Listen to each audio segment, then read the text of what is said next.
Parce que ça ne sera pas facile pour lui d'éviter les actes odieux que ses parents ont commis pour entrer dans cette malédiction.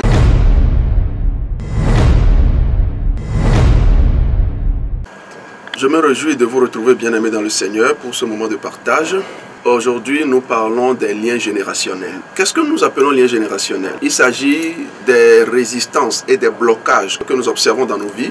Et ces mêmes blocages ont été dans la vie de nos parents et de nos grands-parents. Toutes les fois qu'il y a quelque chose dans nos vies et que des générations en arrière, ces choses ont encore existé, alors il s'agit des liens générationnels. Mais aujourd'hui particulièrement, j'aimerais que nous abordions un aspect de ces liens générationnels. Et cet aspect-là prête vraiment à confusion.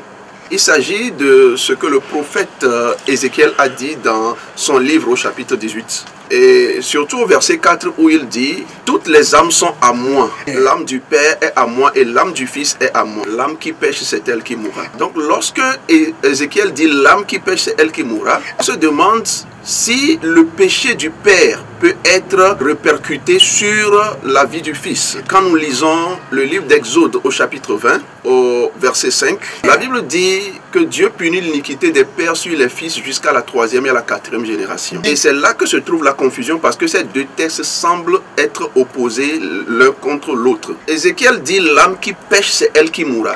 Lorsque les pères mangent les raisins verts, les dents des enfants ne seront pas agacées à leur place. Par contre, il est dit dans Exode 20, verset 5 que Dieu punit l'iniquité des pères sur les fils jusqu'à la 3e et la 4e génération. En fait, c'est ici que je m'en vais expliquer quelque chose. Ces deux textes ne sont pas opposés. Lorsque nous continuons la lecture du chapitre 18 du livre d'Ézéchiel, on se rend compte que Ézéchiel est en train de dire pour que le Fils puisse vivre les conséquences des péchés du Père, il faut que lui aussi il ait posé les mêmes actes que le Père.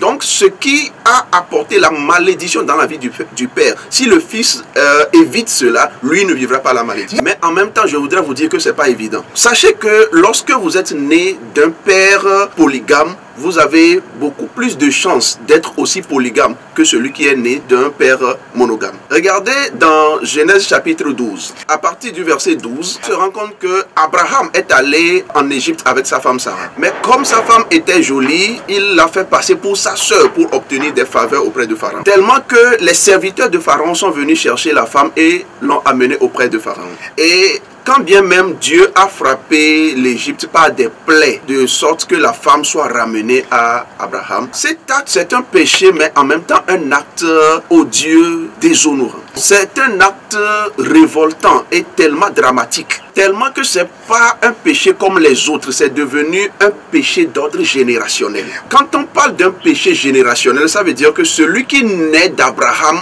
obtient aussi dans ses gènes quelque chose qui le pousse à faire ce genre de choses sans qu'il le veuille. C'est ce qui fait que la malédiction sera aussi sur le Fils. Parce que ça ne sera pas facile pour lui d'éviter les actes odieux que ses parents ont commis pour entrer dans cette malédiction. Voilà pourquoi dans Genèse chapitre 26, Isaac aussi qui est le fils d'Abraham arrive à Guéra au pays des Philistins. Regardez ce qui se passe. Isaac n'était pas encore né quand son père Abraham a fait passer sa femme pour sa sœur. Pour qu'on dise qu'il a appris ça de son père, il n'était même pas là. Mais le moment arrivé, Isaac aussi fera la même chose. Il fait passer sa femme pour sa sœur. Et il dit au roi Abimelech, Rebecca est ma sœur, alors que c'est sa femme. Donc ici je voudrais vous dire que les deux textes que nous avons lus au début, Ézéchiel et Exode, ont dit pratiquement la même chose. L'âme qui pêche, c'est elle qui mourra. Mais c'est pas facile pour le Fils d'éviter de poser les actes que ses pères ont posés. Lorsque vous vivez des malédictions, vous observez que vous êtes dans des limitations. C'est bon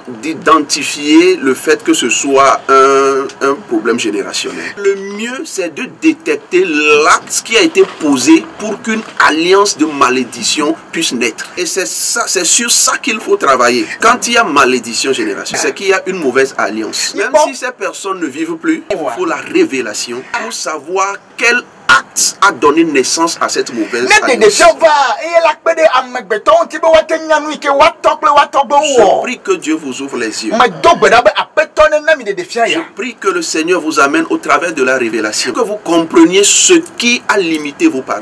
Vous évitiez ces mêmes actes au nom de Jésus. Lorsque votre père a été un ivrogne, il a eu des problèmes avec l'alcool, vous ne pouvez pas éviter les péchés générationnels si vous aussi vous tombez dans le péché de l'alcool. Celui qui évitera la malédiction générationnelle, celui qui aura identifié que c'est l'alcool qui a été le problème de son père et que lui travaille son caractère pour éviter l'alcool. L'alcool, c'est juste un exemple. Quel est le problème dans votre cas précis? La main du Seigneur est sur vous. Sa grâce repose sur vous. Vous aurez la révélation. Vous sortirez des liens générationnels dans le beau et précieux nom de Jésus. Amen. Que Dieu vous bénisse.